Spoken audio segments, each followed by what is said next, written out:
Your mind is not your friend. Right now, at this very moment, your brain is sabotaging your success, stealing your focus, and keeping you trapped in patterns that prevent you from achieving anything meaningful.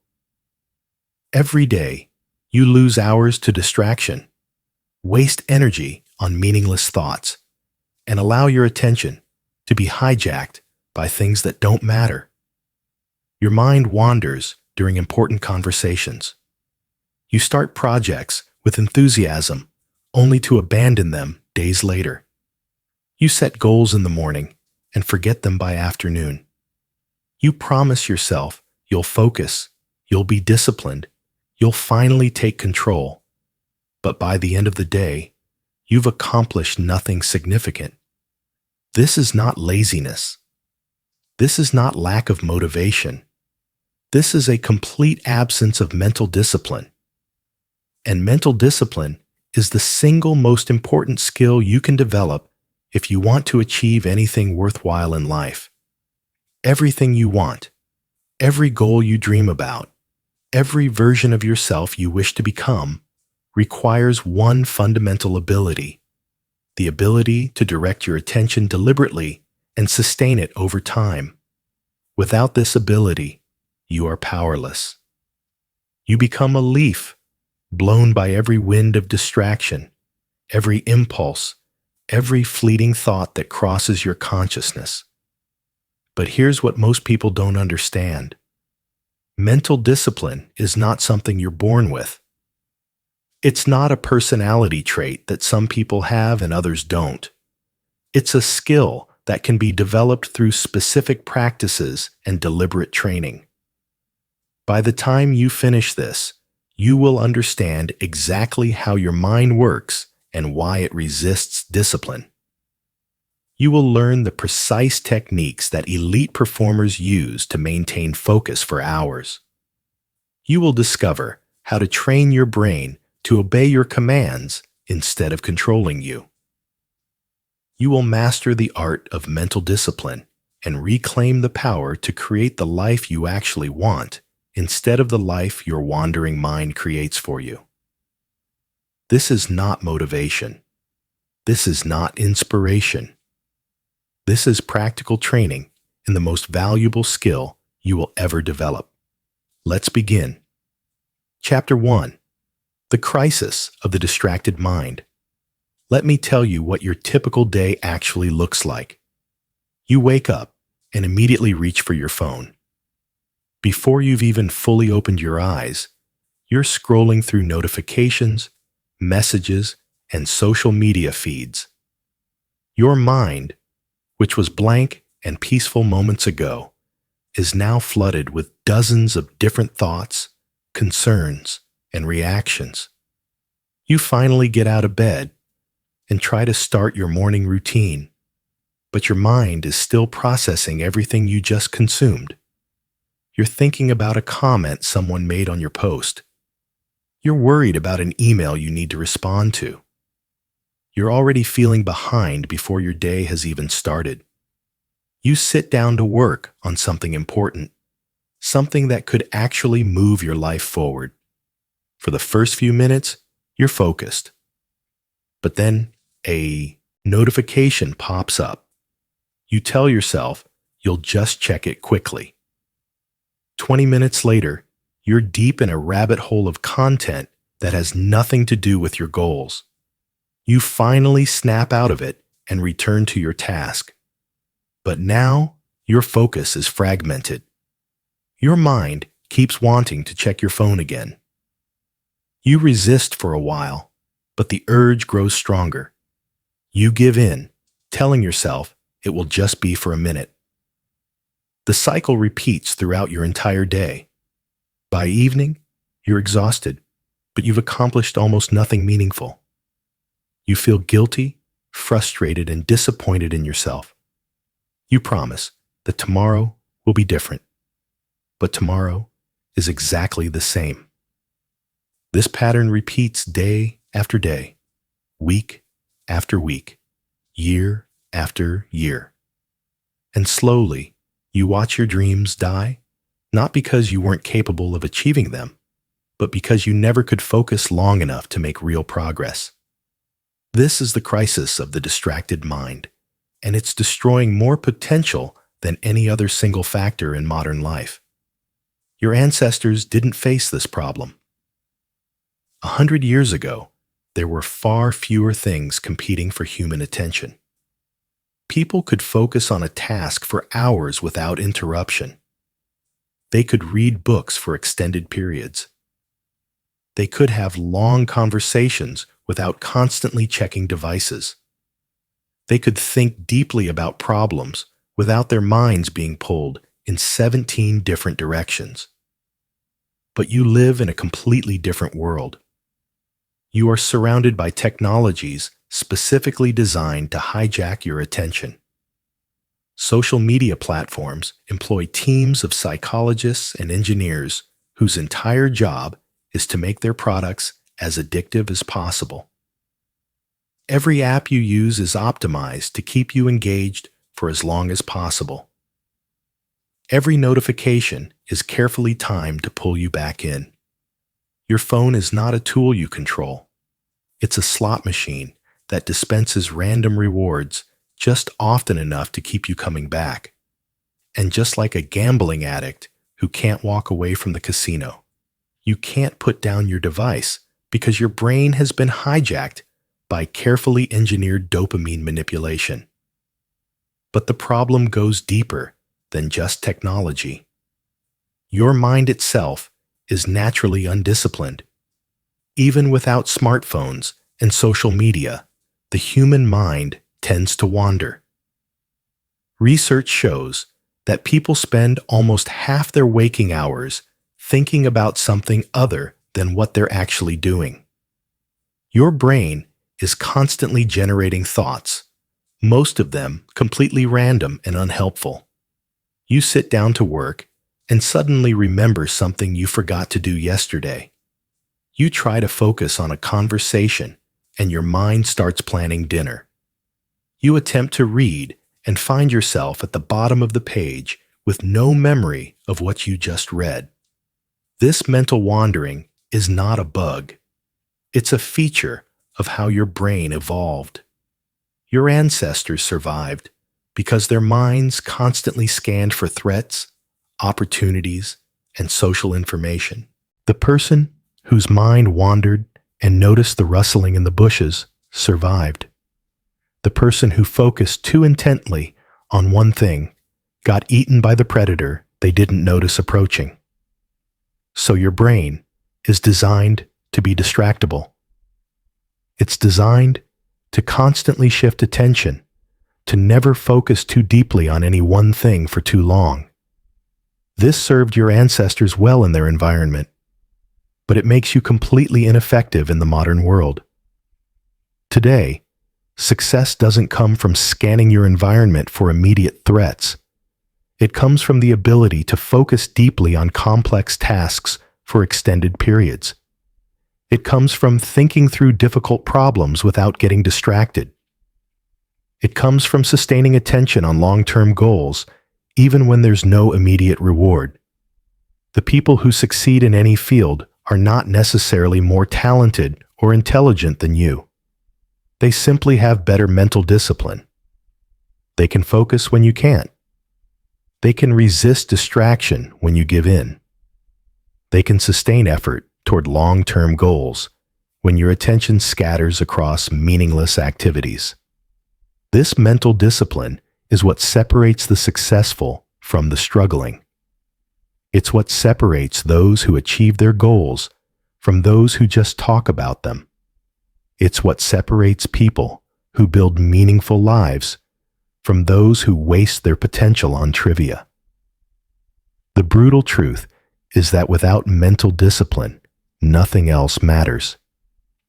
You can have all the knowledge in the world, but if you can't focus long enough to apply it, that knowledge is worthless. You can have brilliant ideas, but if you can't sustain attention long enough to execute them, those ideas die. You can set ambitious goals, but if your mind constantly wanders to easier activities, those goals will never be achieved. Most people go through their entire lives as slaves to their wandering minds. They never take control. They never develop the ability to focus deliberately. They never master the skill that would unlock everything else they want. But it doesn't have to be this way. Your mind can be trained. Your attention can be controlled.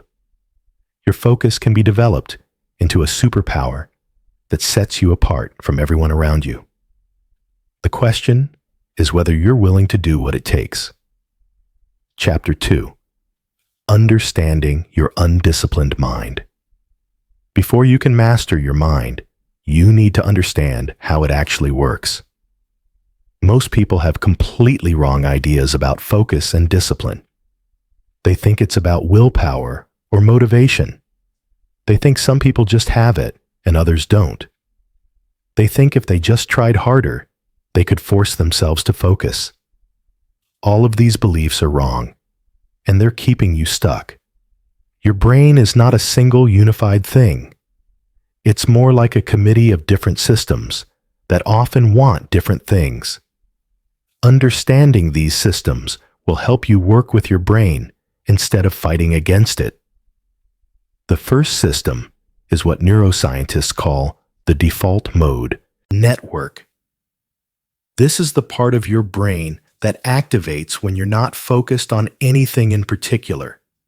It's responsible for mind wandering, daydreaming, and self-referential thinking. This network is active about 50% of your waking hours. When you're in the shower and suddenly have ideas about your life, that's the default mode network.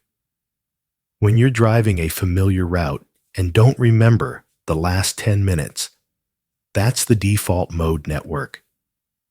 When you sit down to work and your mind immediately starts thinking about something completely unrelated, that's the default mode network taking over. This system serves important functions. It helps you process experiences, make sense of social situations, and think about the future. But it's also the enemy of focused work. When this system is active, you cannot concentrate on demanding tasks. The second system is the executive attention network. This is the part of your brain responsible for focused, goal-directed activity. It's what activates when you deliberately concentrate on something difficult. It's what allows you to solve complex problems, learn new skills, and do creative work. This network requires significant energy to operate. It fatigues much faster than the default mode network, and it's easily disrupted by distractions, stress, and fatigue. Here's the key insight. These two networks are inversely related. When one is active, the other is suppressed.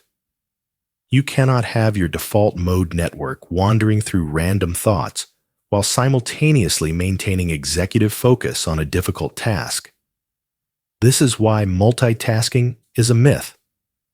What people call multitasking is actually rapid switching between tasks, with the default mode network active during the transitions.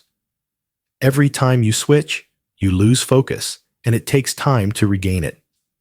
Research shows that after a distraction, it takes an average of 23 minutes to return to full focus on a task. Think about what this means. If you check your phone every 15 minutes, you literally never achieve deep focus. You spend your entire day in a shallow, fragmented state of attention that makes quality work impossible. The third important system is your brain's dopamine reward circuitry. This system evolved to motivate you toward activities that increased your ancestors' survival and reproduction. Food, sex, social status, and novelty all trigger dopamine release. This feels good and motivates you to seek more of these rewards. Modern technology has hijacked this system. Social media, video games, and smartphones provide constant hits of dopamine through likes, messages, and novel content.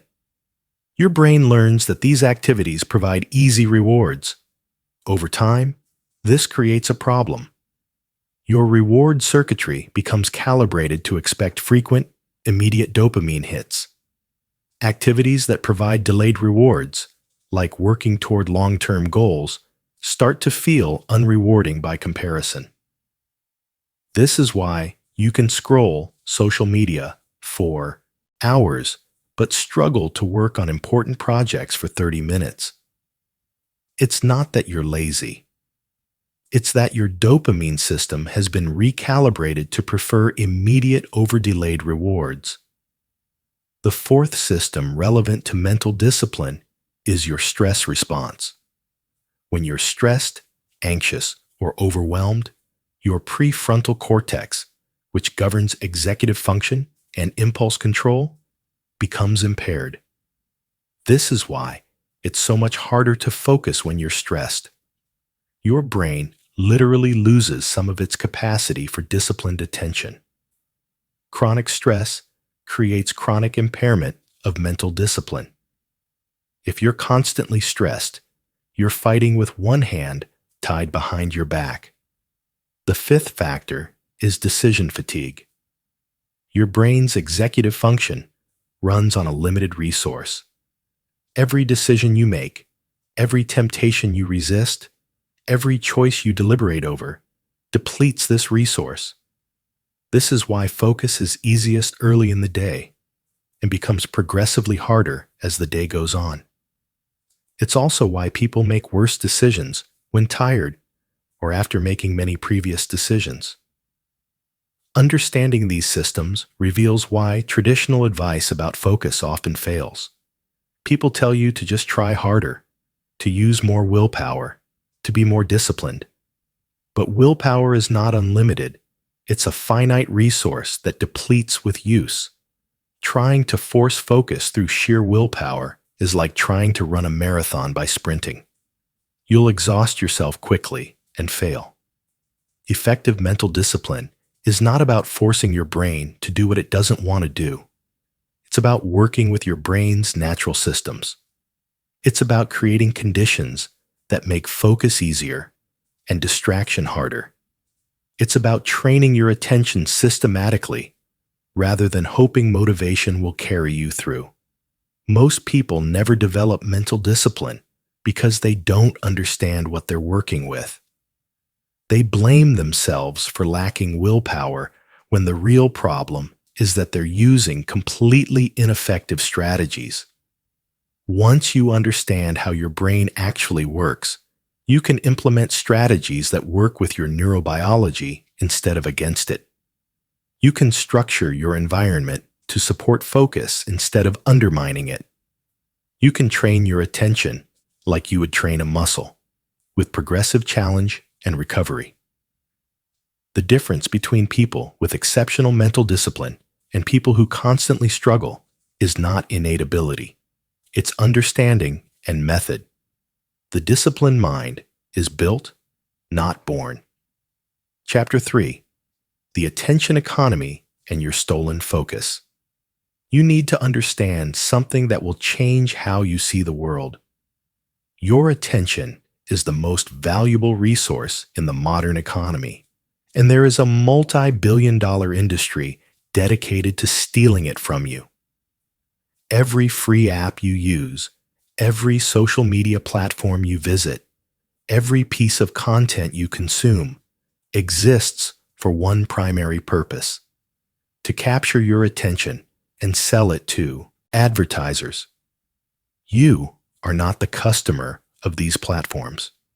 You are the product being sold. The customers are advertisers who pay to access your attention. This is not a metaphor or exaggeration. It's the literal business model of the attention economy. And it's destroying your ability to focus. The companies competing for your attention employ thousands of the smartest engineers, designers, and psychologists in the world. Their entire job is to make their products as addictive as possible. They use every known principle of behavioral psychology to keep you engaged.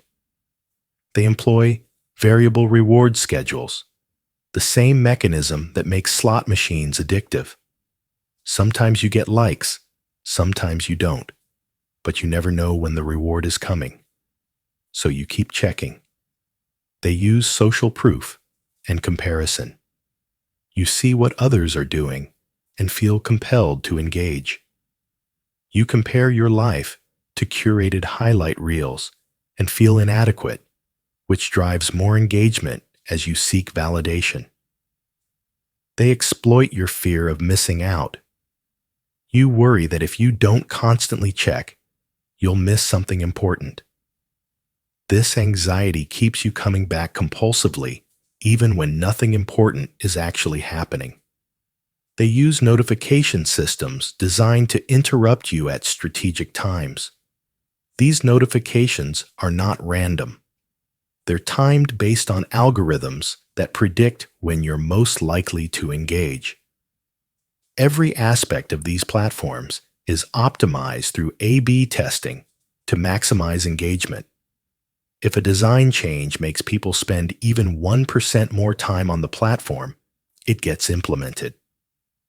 Over years, these tiny optimizations add up to create products that are extraordinarily effective at capturing attention, and it's working. The average person now spends over 7 hours per day consuming digital media. Think about what that means. 7 hours every single day, pulled away from focused work, meaningful relationships, personal development, and deliberate practice of valuable skills. But it's not just the time that's lost. It's the fragmentation of your remaining attention. Even when you're not actively using these platforms, knowing they exist changes how you think. You develop a habit of checking for updates during any moment of boredom or difficulty. You reach for your phone during any break in activity. Your mind becomes conditioned to expect frequent stimulation. This destroys your ability to tolerate boredom, which is essential for creativity and deep thinking. All valuable thinking requires periods of unstimulated contemplation. When you eliminate boredom from your life, you eliminate the space where insight emerges. The attention economy has also trained you to prefer passive consumption over active creation. Scrolling through content is easier than creating content. Watching videos is easier than reading books. Consuming other people's thoughts is easier than developing your own. Over time, you become a consumer rather than a creator. Your mind atrophies like an unused muscle. You lose the ability to think deeply, to focus intensely, to create rather than just consume. The most insidious aspect of the attention economy is that it's invisible. You don't feel like you're being manipulated. You think you're choosing to check your phone, choosing to scroll, choosing to watch one more video. But these aren't really choices. They're conditioned responses triggered by carefully engineered cues. The notification sound is a trigger. The red badge on your app is a trigger. The autoplay feature is a trigger. Each one activates learned behaviors that bypass your conscious decision-making. You're not weak or undisciplined. You're up against some of the most sophisticated behavioral engineering ever created. But understanding this is not an excuse. It's a call to action. You need to recognize that reclaiming your focus requires actively resisting systems designed to steal it. You cannot passively hope to develop mental discipline while surrounded by attention hijacking technology. You must actively create barriers between yourself and these distractions. The first step is acknowledging that your current relationship with technology is not sustainable if you want to achieve anything significant. You cannot keep your phone next to you all day with notifications enabled and expect to develop focus. You cannot continue scrolling social media for hours and expect to build mental discipline. You cannot keep consuming passively and expect to become a creator. These things are fundamentally incompatible. The second step is recognizing that small changes are not enough. Telling yourself you'll just check social media less often doesn't work. Trying to use willpower to resist your phone doesn't work. These approaches fail because they're trying to resist forces specifically designed to overpower willpower. You need structural changes, not just behavioral intentions. You need to redesign your environment to make focus the default and distraction difficult. You need to eliminate triggers rather than trying to resist them.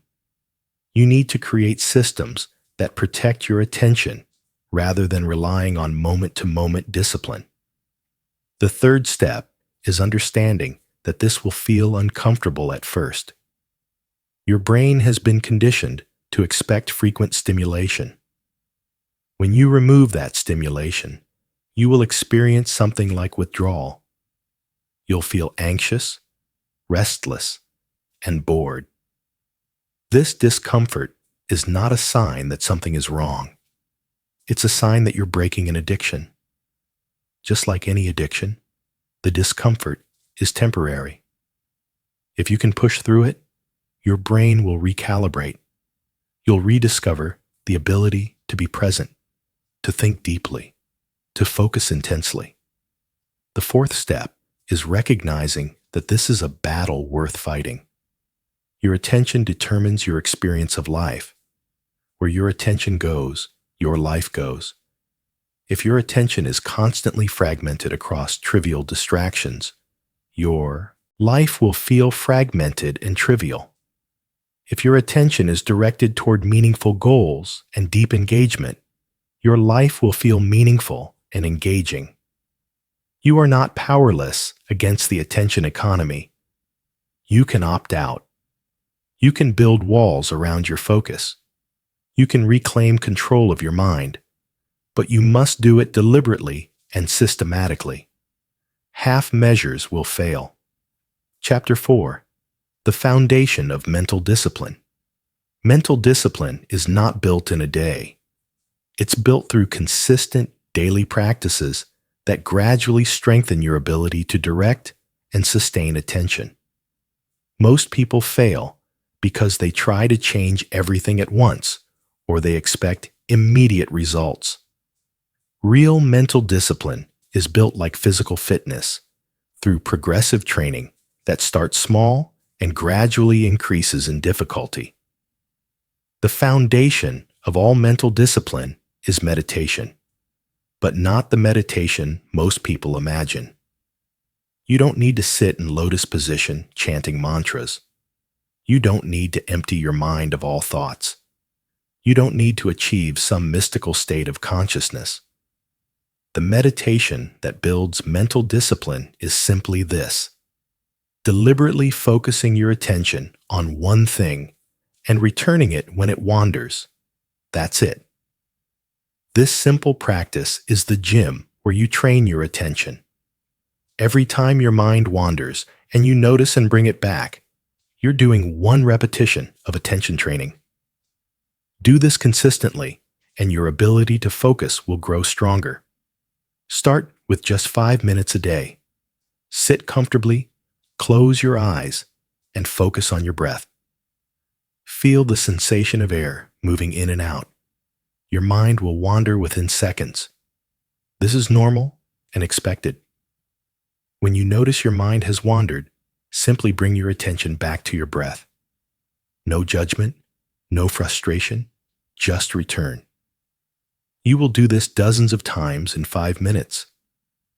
That's not failure. That's practice. Each time you notice wandering and return is strengthening your attentional control. Most people give up on meditation because they think the wandering means they're doing it wrong. The opposite is true. The wandering is the weight you're lifting. After you've done this daily for 2 weeks, increase to 10 minutes. After another 2 weeks, increase to 15. Work up to 20 minutes of daily meditation. This 20 minutes will transform your ability to focus throughout the rest of your day. The second foundational practice is eliminating decision fatigue through routines.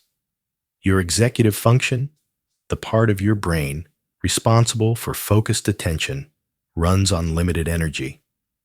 Every trivial decision you make depletes this energy. What should I wear?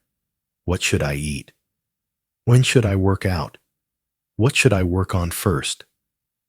Each decision is a small drain on your mental battery. By the time you sit down to do important work, you've already depleted significant mental resources. The solution is to establish routines that eliminate trivial decisions. Decide once, then repeat automatically. Wear the same type of clothing every day. Steve Jobs wore the same outfit. Mark Zuckerberg wears the same outfit. They're not making fashion statements. They're preserving decision-making energy for what matters. Eat the same breakfast every day. Plan your meals in advance so you're not deciding what to eat multiple times per day. Establish a consistent morning routine that requires no decisions. Wake up at the same time. Do the same sequence of activities. Start work at the same time.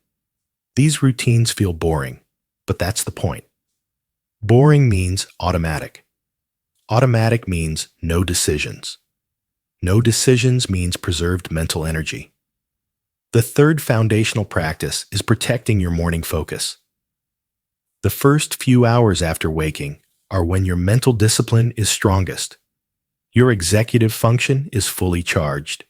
Your willpower is at its peak. This is when you should do your most important, most difficult work. But most people waste this golden time. They check their phones immediately upon waking. They consume news and social media. They respond to messages. They fill their minds with other people's priorities before addressing their own. By the time they try to focus on important work, their mental energy is already depleted. Protect your mornings religiously. For the first 2 hours after waking, do no consumption. No phone, no email, no news, no social media. Nothing enters your mind except what you put there deliberately. Use this time for your most important work. Write, create, solve problems, learn, whatever matters most to your goals. This practice alone will make you more productive than 90% of people. The fourth foundational practice is single tasking. Your brain cannot actually multitask. It can only switch rapidly between tasks, and each switch carries a cognitive cost. When you try to do multiple things simultaneously, you do all of them poorly and exhaust yourself faster. Instead, practice doing one thing at a time with full attention. When you're working, only work. Close all other tabs and applications. Put your phone in another room. Eliminate every possible distraction. When you're eating, only eat. Don't watch videos or scroll your phone. Pay attention to the taste and texture of your food. When you're talking to someone, only talk to them. Don't think about what you'll say next, or check your phone. Listen fully. This single tasking feels unnatural at first because you've trained your brain to constantly divide attention. But it's dramatically more effective and less exhausting than constant task switching. The fifth foundational practice is creating implementation intentions. Most goals fail because they're too vague. I want to focus better is not actionable. I will work on my most important project from 8 to 10 a.m. every day at my desk with my phone in another room and all notifications disabled is actionable. Research shows that people who create specific implementation intentions are 2 to 3 times more likely to follow through. The format is simple. I will do specific behavior at specific time in specific place. Make these intentions for your focus practices. When will you meditate? Where? For how long? When will you do your most important work? Where? With what eliminated distractions? The more specific, the better. Vague intentions rely on motivation. Specific intentions become automatic. The 6th foundational practice is tracking your focus. You cannot improve what you don't measure. Each day, rate your focus on a scale of 1 to 10. Note what helped and what hindered your concentration. Over time, you'll identify patterns. You'll discover which conditions support your focus and which undermine it. You'll learn your optimal work times. You'll recognize which activities deplete your focus and which restore it. This self-knowledge allows you to design your days around your actual attentional rhythms rather than fighting against them. These 6 practices are the foundation. They're not glamorous or exciting. They're simple and boring. But they work. Most people skip foundations because they want advanced techniques. They want shortcuts and hacks. But there are no shortcuts to mental discipline. It's built through consistent practice of fundamentals, day after day, week after week. Start with these 6 practices. Do them every day for 30 days. Don't try to be perfect. Don't expect immediate transformation. Just show up and practice. After 30 days, you will notice changes. Your ability to focus will be measurably better. Your mind will wander less. Your work will be higher quality. And you'll have built the foundation for more advanced practices. Chapter 5. Deep work and cognitive fitness. The ability to focus intensely on cognitively demanding tasks for extended periods is becoming increasingly rare and therefore increasingly valuable. Most people have completely lost this capacity. They can no longer read a book for 2 hours straight. They cannot work on a single problem for an afternoon without checking their phones. They have trained their brains for shallowness and constant stimulation. But deep work, the ability to focus without distraction on a cognitively demanding task, is where all valuable output comes from. Every meaningful book was written in deep work. Every scientific breakthrough emerged from deep work. Every masterpiece was created in deep work. Every complex skill was developed through deep work. Shallow work, responding to emails, attending unnecessary meetings, scrolling through information, is easy and feels productive, but creates little actual value. Deep work is difficult and often uncomfortable, but creates disproportionate value. 1 hour of deep work produces more meaningful output than an entire day of shallow work. Yet most people spend almost no time in deep work. They spend their entire days in reactive, scattered, shallow mode. Then they wonder why they never make significant progress on anything that matters. Developing deep work capacity requires treating your focus like fitness. You cannot suddenly decide to run a marathon if you've been sedentary for years. Similarly, you cannot suddenly focus intensely for 4 hours if you've trained your brain for constant distraction. You must build up gradually. Start with deep work sessions of 30 minutes. Set a timer. Eliminate all distractions and focus entirely on one cognitively demanding task. When the timer goes off, take a break. Initially, 30 minutes will feel difficult. Your mind will resist. You'll want to check your phone, to take a break, to switch tasks. Resist. Train yourself to complete the full 30 minutes. Do this twice a day for 1 week. The following week, increase to 45-minute sessions. The week after, 1-hour sessions. Over months, build up to sessions of 2, 3, or even 4 hours of uninterrupted focus. This is where truly exceptional work happens.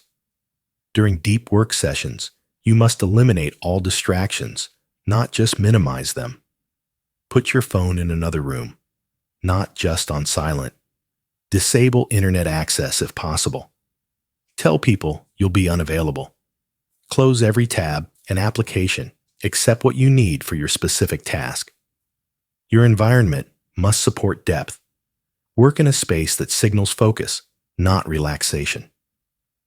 Your bedroom is associated with sleep. Your couch is associated with leisure. Your kitchen is associated with eating. You need a space associated only with deep work. This might be a specific desk, a library, a coffee shop, anywhere you can reliably enter deep work mode. Use the same space consistently until your brain associates that environment with focused attention.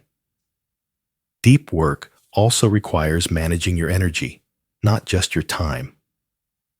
You cannot do deep work when physically or mentally exhausted. This means protecting your sleep, eating properly, exercising regularly, and taking real breaks. Sleep deprivation destroys cognitive function. Even mild sleep debt significantly impairs focus, creativity, and problem solving. If you want to develop serious mental discipline, you must prioritize getting 7 to 9 hours of quality sleep per night. Exercise is not optional if you want peak mental performance. Physical movement increases blood flow to the brain, promotes growth of new neurons, and improves executive function. 30 minutes of exercise most days of the week will dramatically improve your focus capacity. Nutrition matters more than people realize. Your brain runs on glucose and requires specific nutrients to function optimally. Processed foods, excessive sugar, and irregular eating all impair cognitive function. Real breaks are essential. Your brain cannot maintain intense focus indefinitely. After a deep work session, you need genuine recovery. This does not mean scrolling social media. That's not rest for your brain, it's just different stimulation. Real rest means walking outside, taking a nap, talking with friends, or doing something physical. Activities that don't require executive attention. One powerful deep work strategy is theming your days. Instead of trying to do a little bit of everything every day, dedicate entire days to specific types of work. Monday might be writing day. Tuesday might be meetings and communication. Wednesday might be strategic planning. This theming reduces context switching and allows you to enter deeper states of focus. Another strategy is batching similar tasks. Instead of responding to emails throughout the day, process them all in 2 dedicated 30-minute blocks. Instead of taking calls randomly, batch them into specific time slots. This batching minimizes the cognitive cost of switching between different types of work. Time blocking is also essential. Don't leave your day open to whatever seems urgent. Plan every hour in advance. Decide when you'll do deep work, when you'll handle shallow tasks, when you'll take breaks. This structure prevents your day from being hijacked by other people's priorities. The most important rule of deep work is consistency. 1 day of intense focus, followed by 6 days of distraction, accomplishes little. 4 hours of deep work every weekday for a year will accomplish extraordinary things. It's not about occasional heroic efforts. It's about sustainable, consistent practice. Track your deep work hours each week. Start with a modest goal, perhaps 5 hours per week. Once you consistently hit that target for a month, increase it. Work up to 20 hours of deep work per week. If you achieve this, you will be more productive than 95% of people in any field.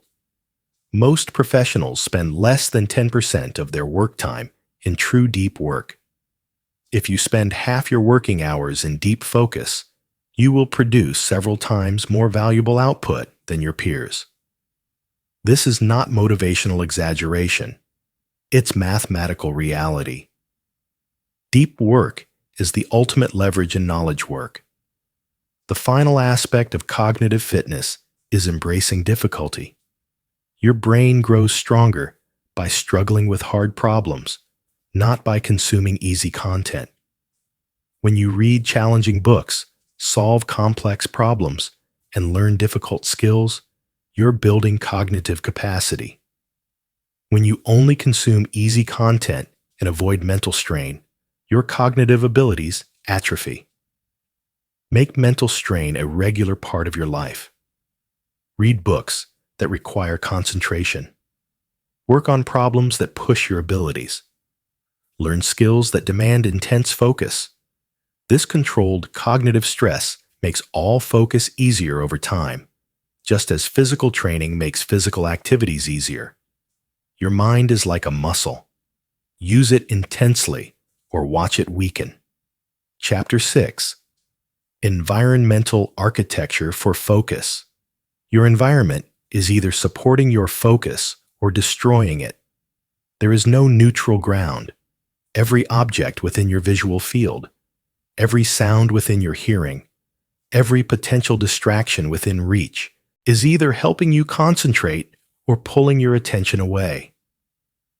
Most people try to develop mental discipline while surrounded by environments designed for distraction.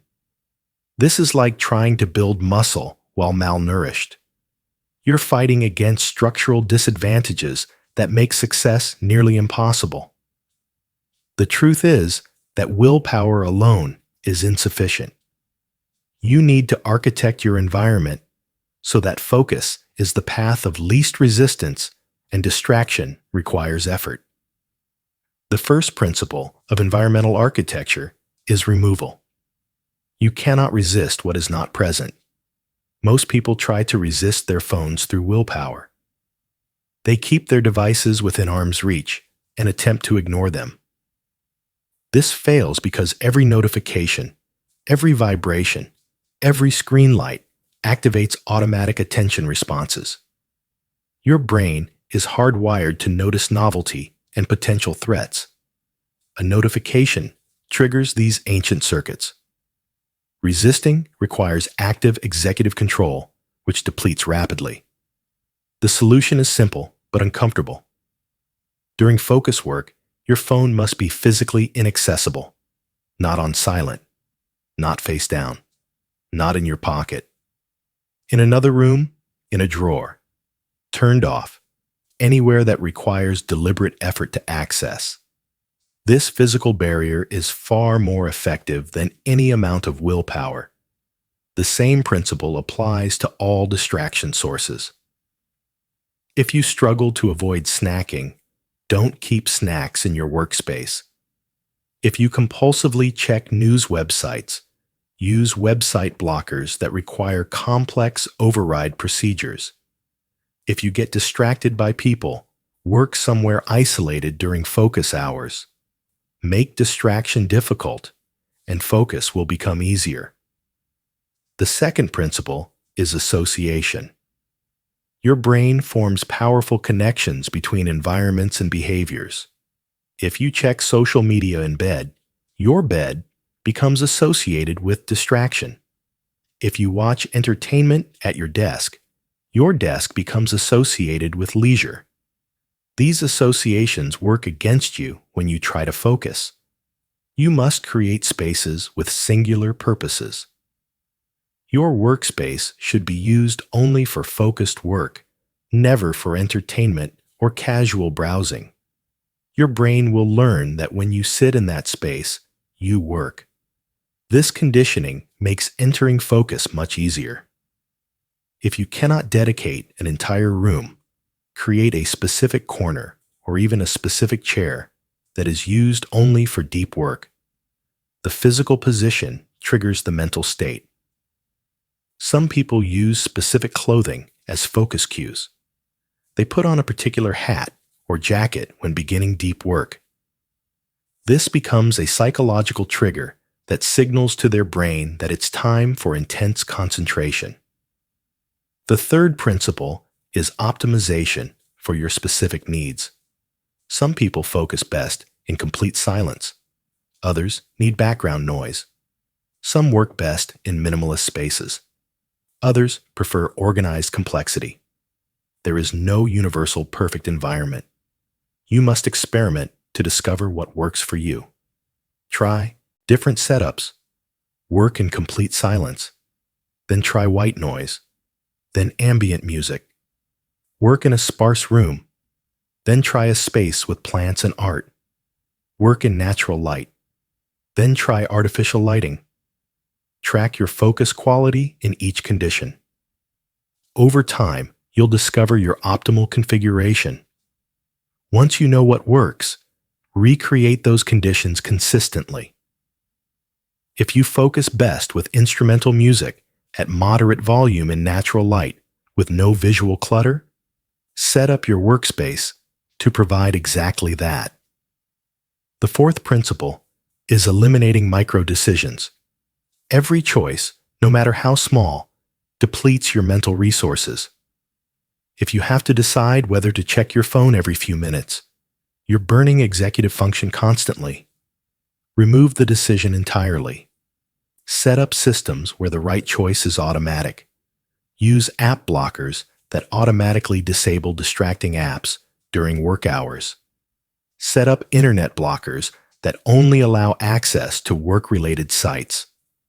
Create physical barriers that require deliberate effort to overcome. These systems make focus the default. You no longer need to repeatedly decide to resist distraction.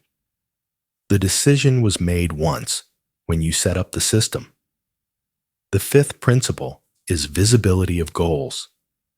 Your attention follows your visual field. If your goals and priorities are visible, you're more likely to focus on them. If distractions are visible, you're more likely to be distracted. Place visual reminders of your most important goals in your workspace. Write your top 3 priorities on a card you can see from your desk. Create a visual progress tracker for projects you're working on. These reminders continuously redirect your attention toward what matters. Conversely, remove visual distractions. Clear your desk of everything except what you need for your current task. Remove posters, decorations, or objects that pull your attention. Create visual simplicity that allows your mind to remain focused rather than scanning your environment. The sixth principle is strategic friction. Make undesirable behaviors difficult and desirable behaviors easy. Want to read more? Keep books in every room, visible and accessible. Want to scroll social media less? Delete apps from your phone, requiring you to reinstall them each time you want to use them. Want to exercise more? Lay out your workout clothes the night before. Want to work on important projects? Set up your workspace so everything you need is ready to go. The effort required to begin matters enormously. If starting deep work requires 10 minutes of setup, you'll often skip it. If starting is immediate, you're much more likely to begin. Prepare your environment the evening before.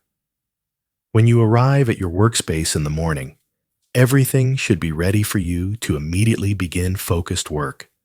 No setup required, no decisions needed. Just sit down and start. The seventh principle is accountability architecture. Private failures are easy to rationalize and forget. Public commitments are harder to abandon. Build accountability into your environment. Work in a library or coffee shop where others can see your screen. This social pressure reduces the temptation to browse distractingly.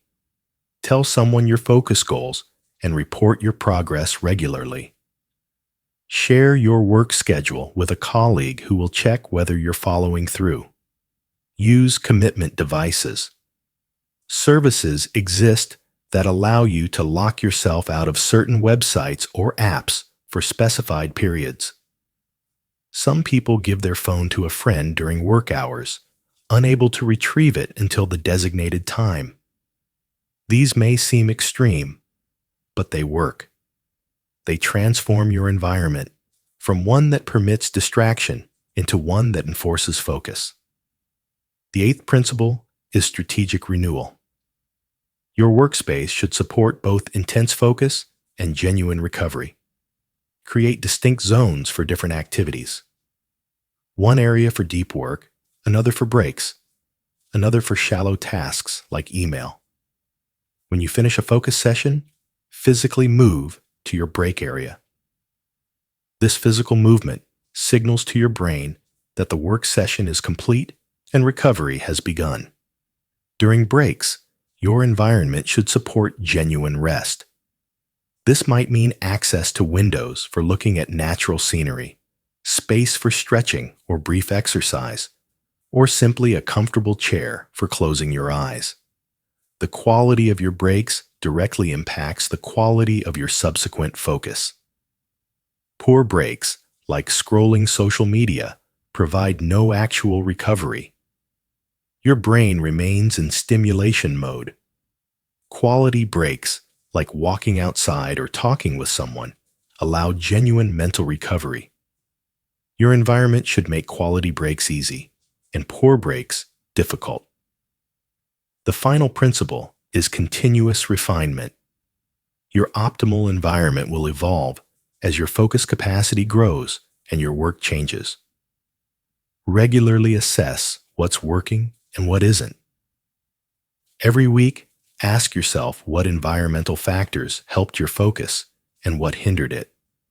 Make small adjustments continuously. This might mean rearranging your desk, changing your lighting, adjusting your music selection, or modifying your distraction barriers. The perfect environment is not found. It's built through careful experimentation and ongoing refinement. Most people never give serious thought to environmental design. They work wherever is convenient with whatever conditions exist. Then they wonder why they struggle to focus. Your environment is more powerful than your willpower. Design it carefully, and focus becomes dramatically easier. Chapter 7. The Discipline of Energy Management. Mental discipline is not just about managing attention. It's about managing the energy that makes attention possible. Your brain is an energy-intensive organ. It represents only 2% of your body weight, but consumes 20% of your calories. When your energy is depleted, focus becomes impossible no matter how disciplined your mind. Most people approach focus as purely a mental challenge. They ignore the physical and emotional factors that enable or destroy concentration. This is why their discipline fails unpredictably. Some days they can focus, other days they cannot, and they don't understand why. The difference is almost always energy state. The first dimension of energy management is sleep. This is not optional or negotiable. Sleep deprivation destroys cognitive function more severely than most people realize. After just one night of poor sleep, your cognitive performance drops to levels equivalent to legal intoxication. Chronic sleep deprivation, even mild amounts, creates cumulative deficits that devastate your ability to focus, make decisions, control impulses, and think clearly. Yet most people treat sleep as expendable. They stay up late scrolling their phones, watching shows, or working on tasks they could easily do the next day. Then they wonder why they cannot focus during the day. If you want mental discipline, You must prioritize sleep above almost everything else. Aim for 7 to 9 hours per night. Go to bed and wake up at the same time every day, even on weekends. Your brain thrives on consistency. Create a wind-down routine that begins an hour before bed. Dim lights. Avoid screens. Do relaxing activities.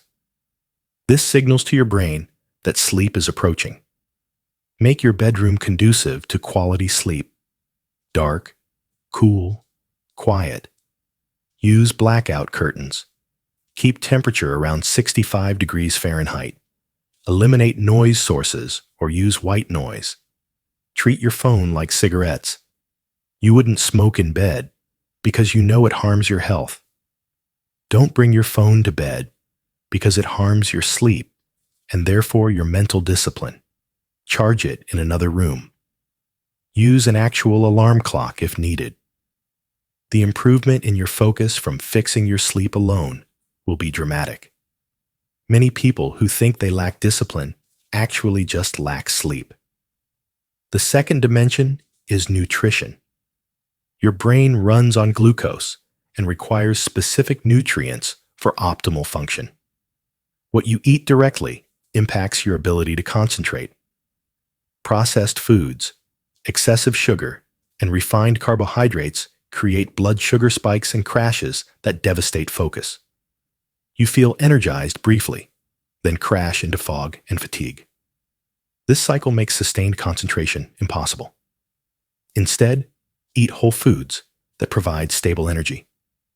Protein, healthy fats, complex carbohydrates, vegetables, and fruits. These provide steady fuel without the crashes. Eat regularly. Skipping meals depletes your brain's energy supply. Going too long without food makes focus impossible as your brain desperately seeks fuel. Don't eat too much at once.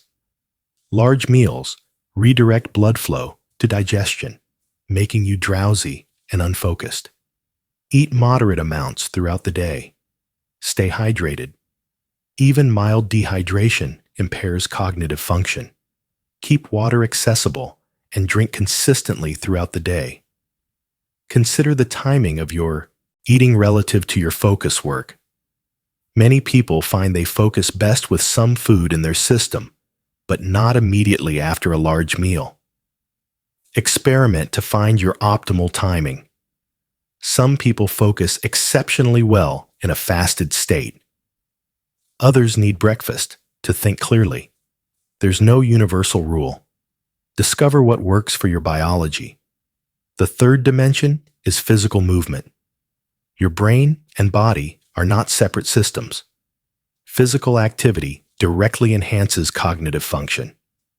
Exercise increases blood flow to your brain, delivering more oxygen and nutrients.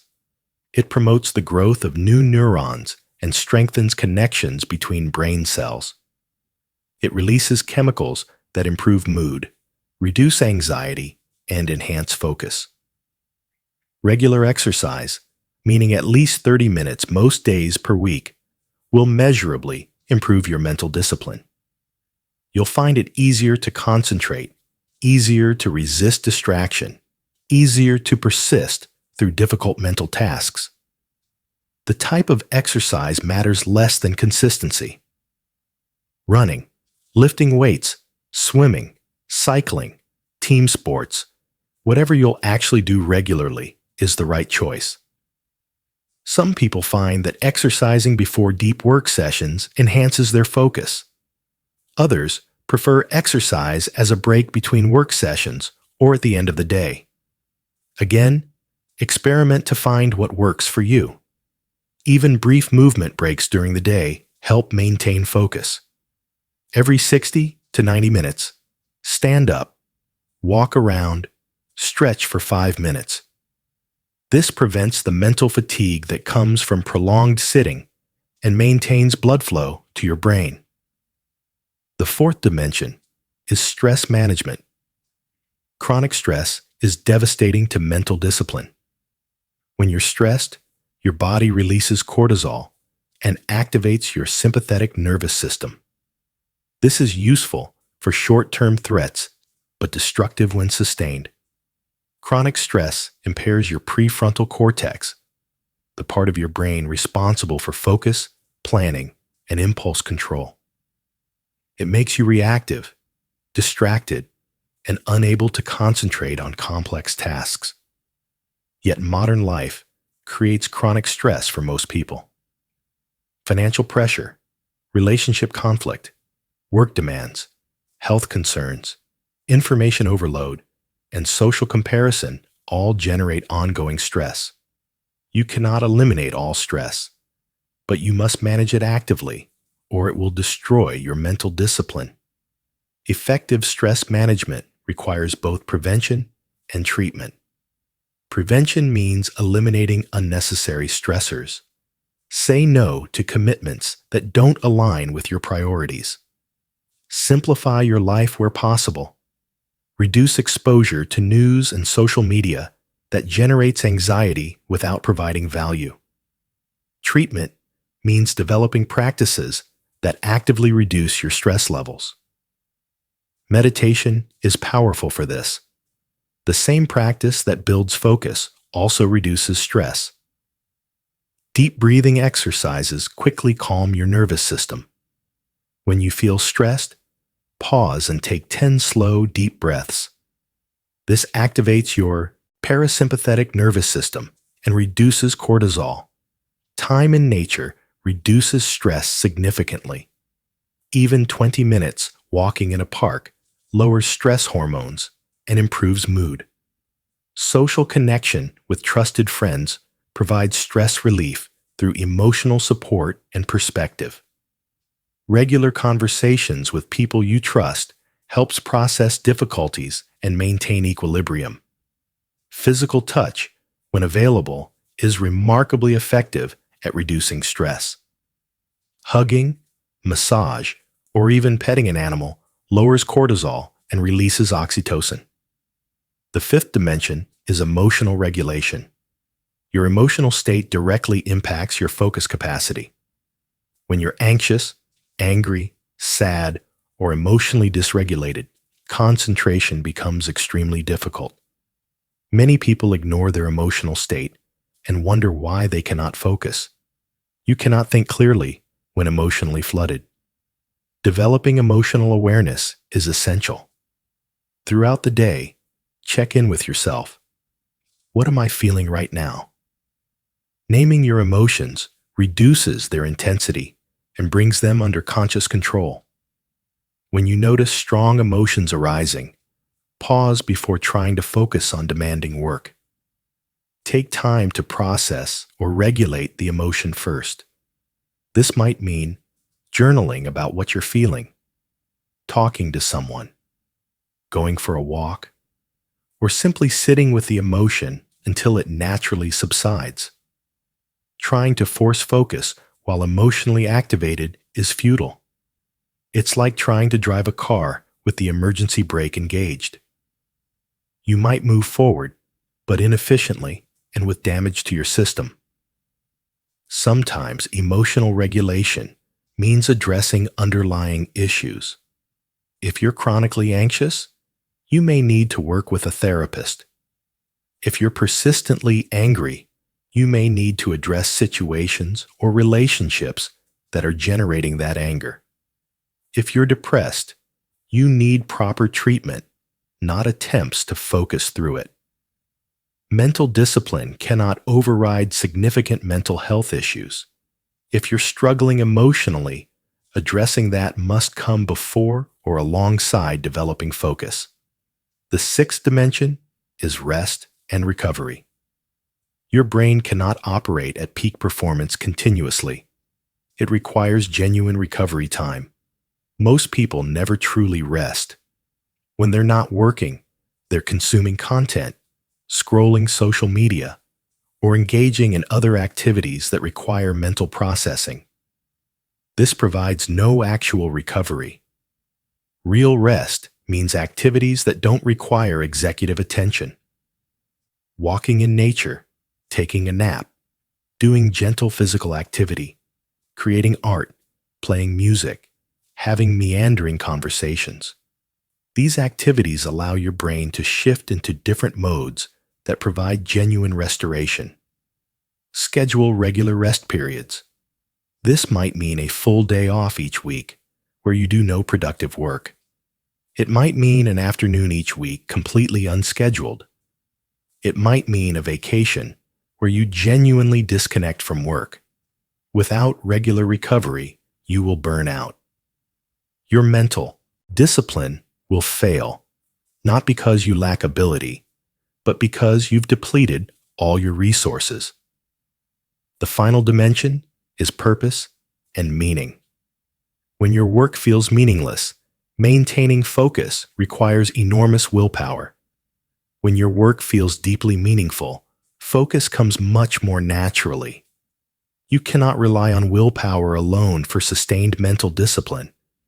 You need to connect your daily activities to larger purposes that genuinely matter to you. Why are you trying to focus?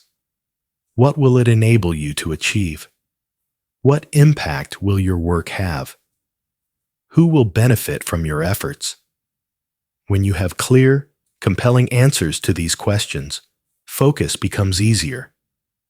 You're not just forcing yourself through boring tasks. You're working towards something that matters. Regularly reconnect with your deeper purposes. Write about why your goals matter. Visualize the outcomes you're working toward. Remind yourself of the impact your work will have. This emotional connection to purpose provides fuel that supplements willpower. It transforms focus from a draining obligation into an engaging pursuit. Energy management is not soft or secondary. It's the foundation that makes mental discipline possible. Master these dimensions, and focus becomes dramatically easier. Chapter 8. The War Against Distraction. You are at war. The enemy is distraction, and it has never been more powerful or persistent. This is not hyperbole. Your ability to focus is under constant attack from forces that have carefully studied your psychology and engineered systems to hijack your attention. If you want mental discipline, you must approach distraction as a genuine threat and fight back strategically. Most people are passive in the face of distraction.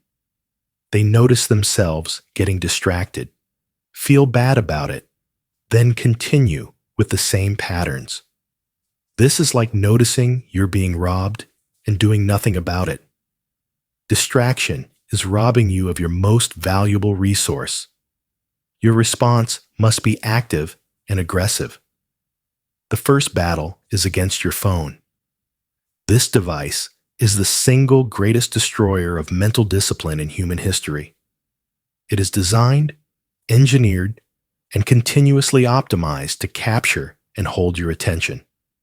Every app, every notification, every design element exists to keep you engaged. Your phone is not a neutral tool.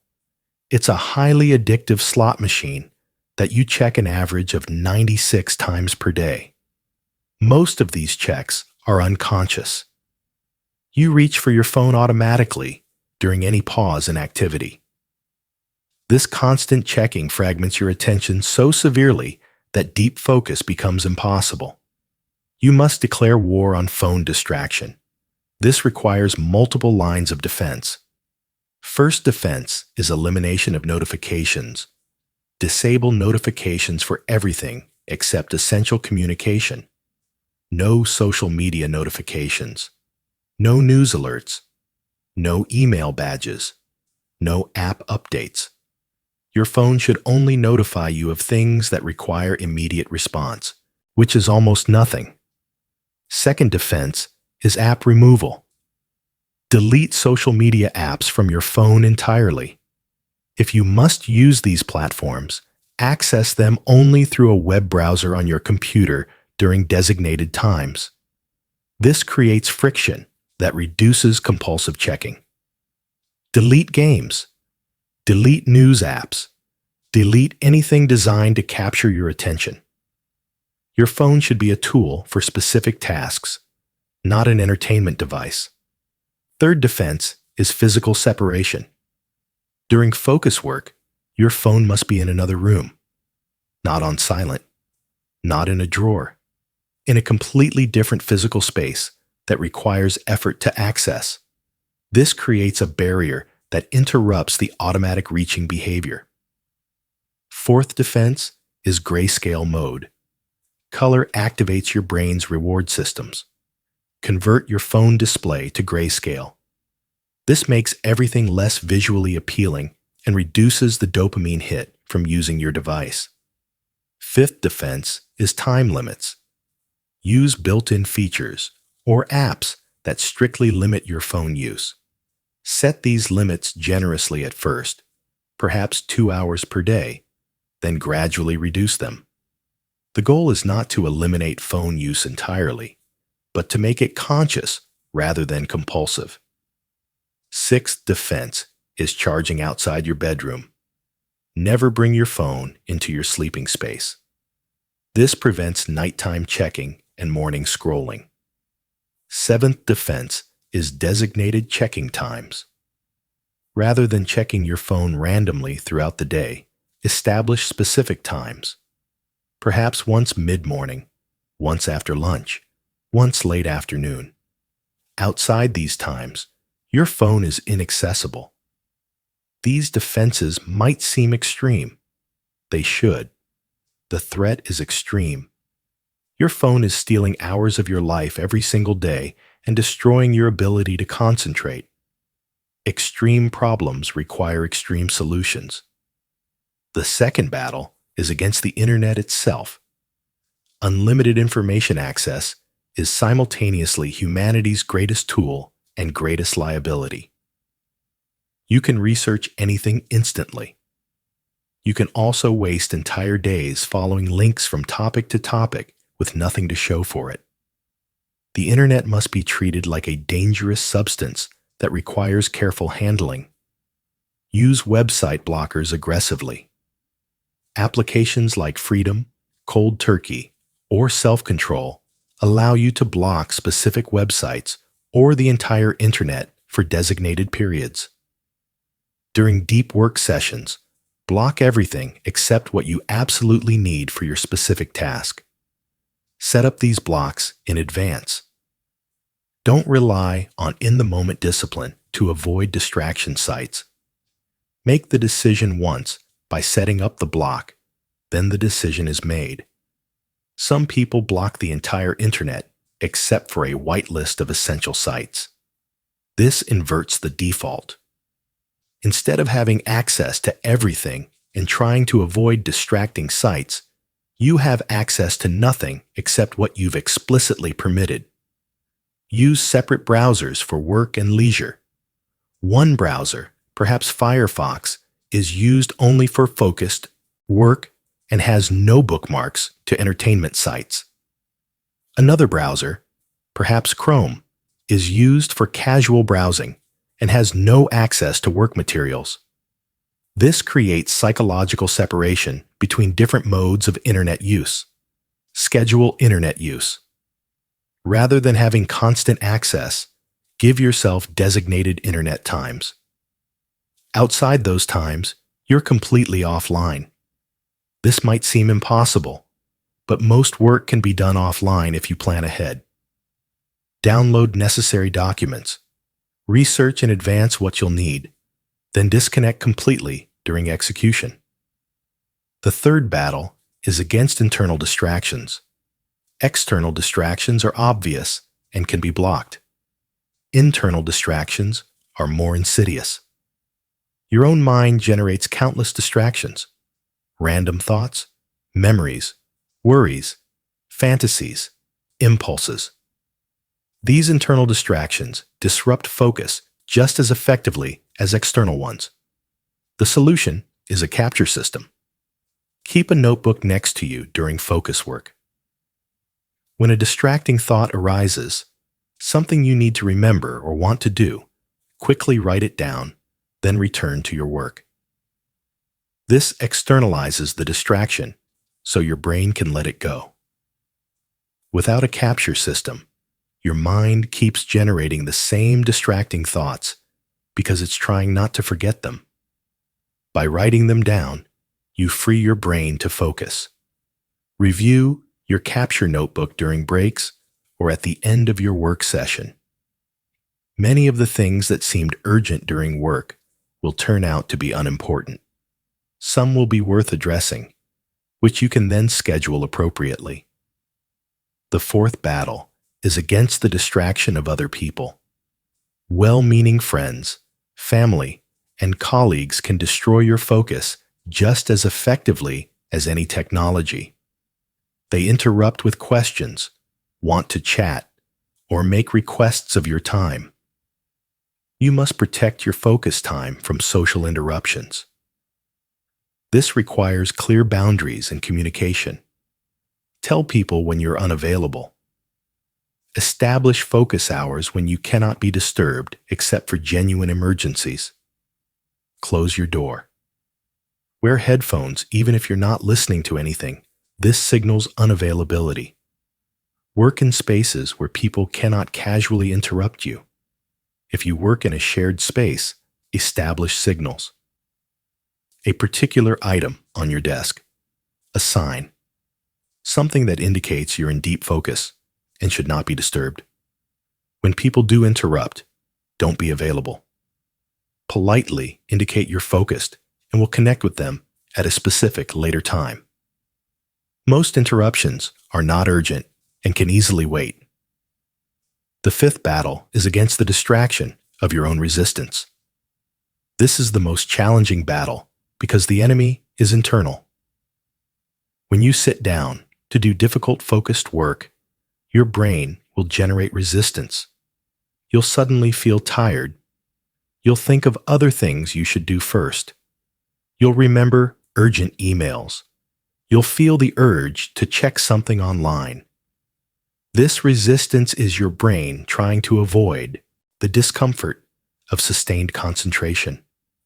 Difficult mental work is uncomfortable. Your brain prefers easier activities that provide more immediate rewards.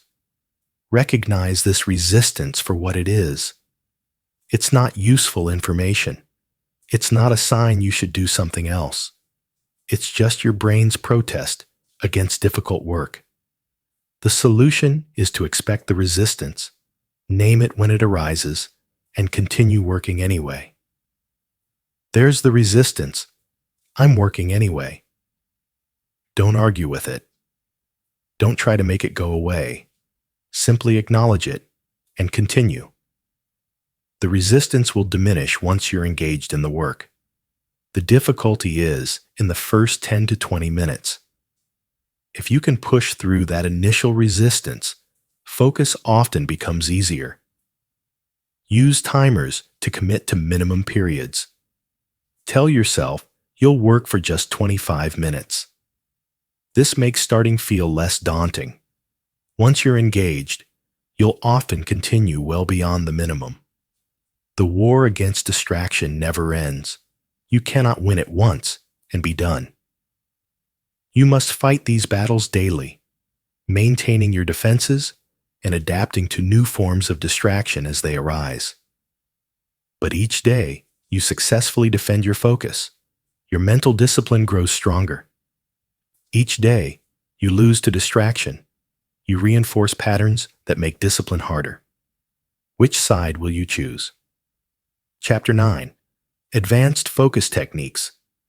Once you've established the foundations of mental discipline, you can begin implementing advanced techniques that allow for even deeper and more sustained focus. These are the practices used by world-class performers who regularly achieve flow states and produce exceptional work. The first advanced technique is attention residue management. Research shows that when you switch from task A to task B, your attention doesn't immediately follow. Part of your attention remains on the previous task. This attention residue reduces your performance on the new task. The more intense and unfinished the previous task, the more residue it leaves behind. This is why multitasking is so destructive. You're never giving full attention to anything because residue from previous tasks continues to fragment your focus. The solution is complete task closure before switching. When you finish a work session, take 5 minutes to close it completely. Review what you accomplished. Note where you'll pick up next time. Physically clear your workspace of materials related to that task. This closure reduces attention residue. Use transitional rituals between different types of work. This might be a brief walk, a few stretches, or simply sitting with eyes closed for 2 minutes. These transitions give your brain time to disengage from the previous task before engaging with the next. Batch similar tasks together to minimize transitions. If you need to make phone calls, do them all in one block rather than scattered throughout the day.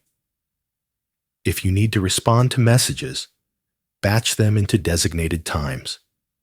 The second advanced technique is deliberate boredom training. Modern life has eliminated almost all boredom from human experience.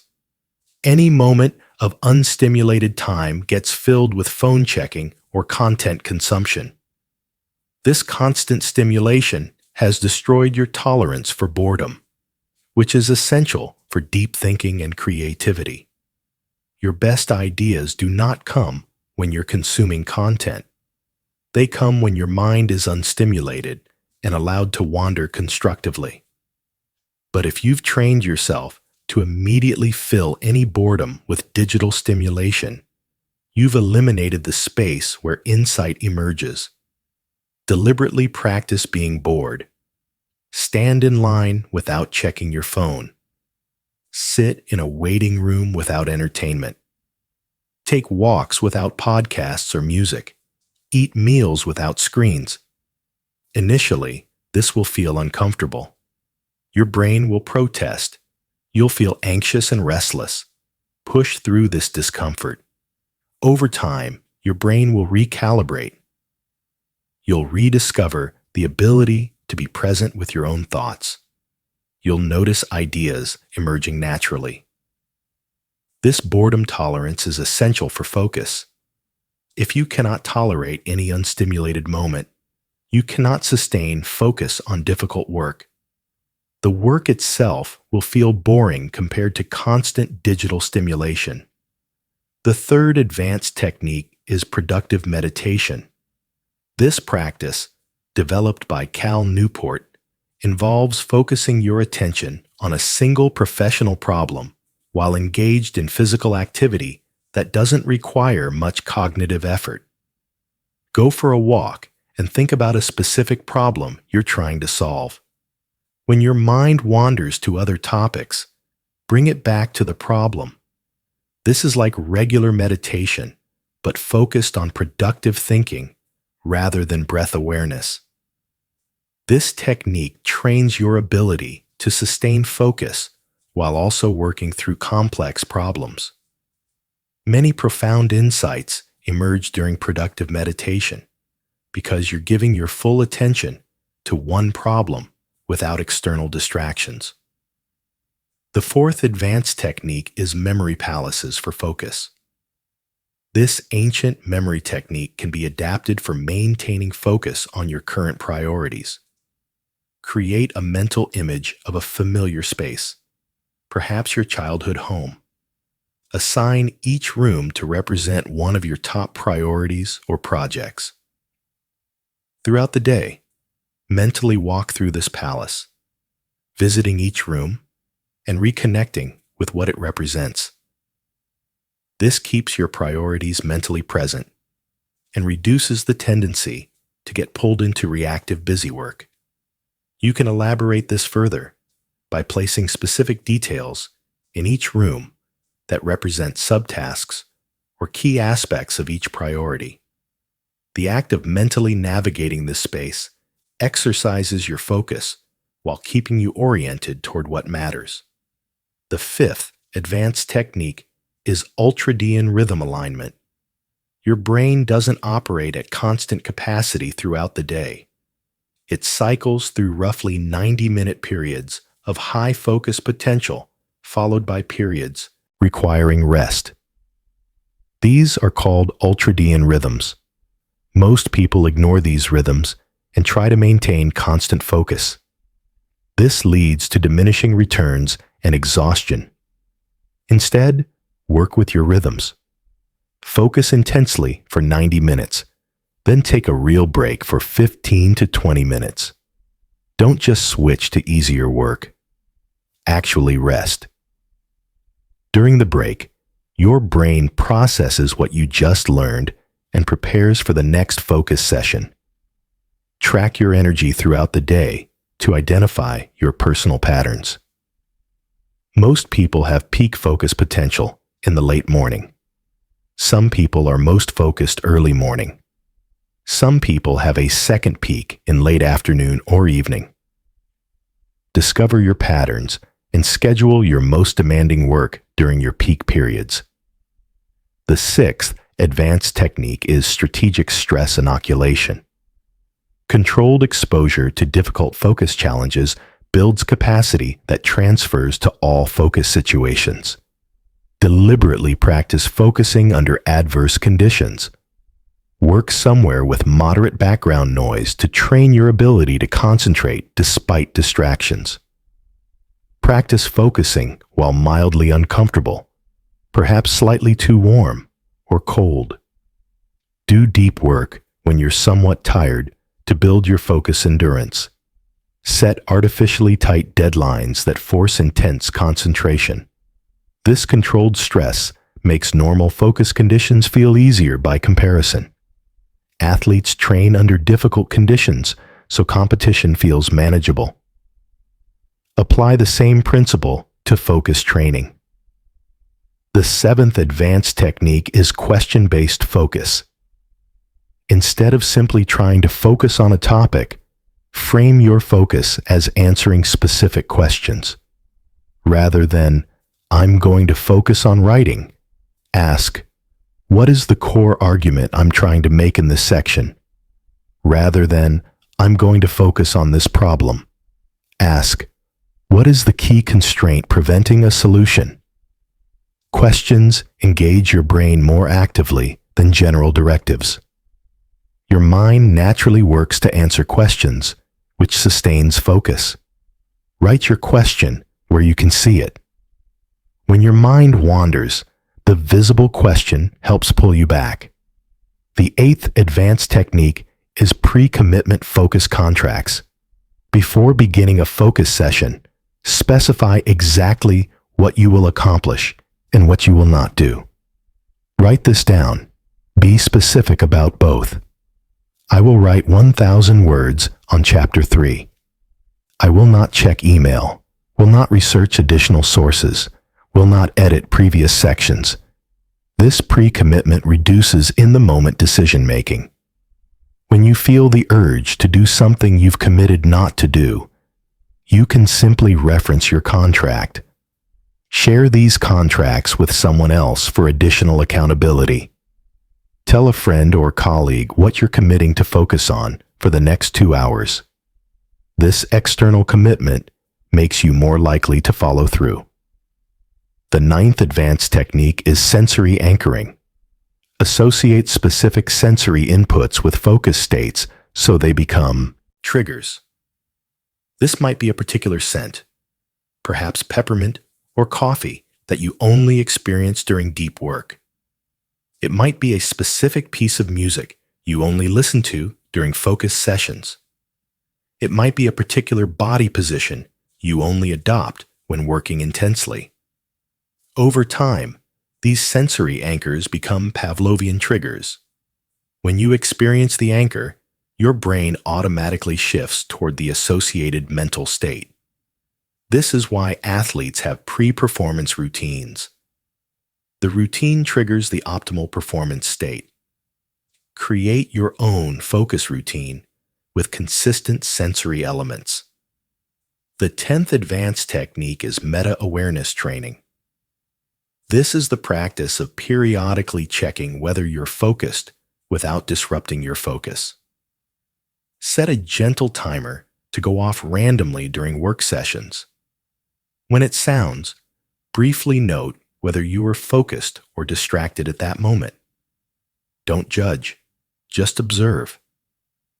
This practice increases your awareness of your mental state. You'll begin catching yourself when attention wanders, allowing quicker returns to focus. Over time, this meta-awareness becomes automatic. You'll notice attention drift almost as soon as it begins, rather than realizing 20 minutes later that you've been distracted.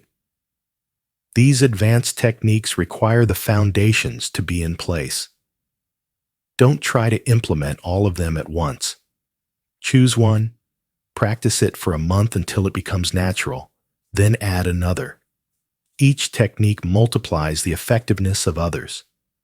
Combined, they create focus capacity that seems superhuman to those who haven't developed these skills. Chapter 10. The Focus Lifestyle.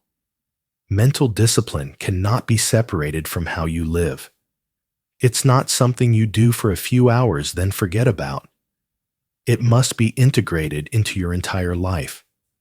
Every choice you make either supports or undermines your focus capacity. The focus lifestyle means structuring your entire existence around protecting and developing your ability to concentrate. This sounds extreme because it is. But extraordinary results require extraordinary commitment. Most people will never achieve significant focus because they're not willing to make the necessary life changes. They want to keep all their current habits and somehow develop discipline. This is impossible. The first element of the focus lifestyle is ruthless prioritization. You cannot focus deeply on everything. You must identify what truly matters and eliminate everything else. Most people say yes to too many things. They accumulate commitments, projects, and responsibilities that scatter their attention across too many domains. Real focus requires saying no to almost everything, so you can say yes fully to a few things. Identify your top 3 priorities. Everything else is either delegated, eliminated, or given minimal attention. This is difficult because it requires accepting that you cannot do everything. You must choose. But this choosing is what makes achievement possible. Scattered attention achieves scattered results. Focused attention achieves extraordinary results.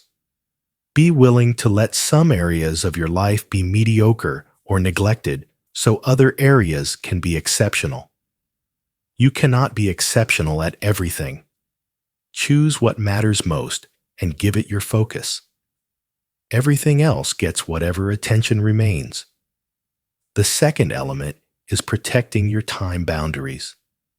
Time is the medium in which focus operates. If you don't control your time, you cannot control your focus. This means establishing non-negotiable blocks of time for deep work. These blocks are sacred. They don't get compromised for social invitations, unnecessary meetings, or reactive tasks. Tell people about your boundaries. Make them clear and consistent. When people know you're unavailable during certain hours, they'll stop trying to interrupt you during those times. If they push back, that reveals that they value their convenience over your goals.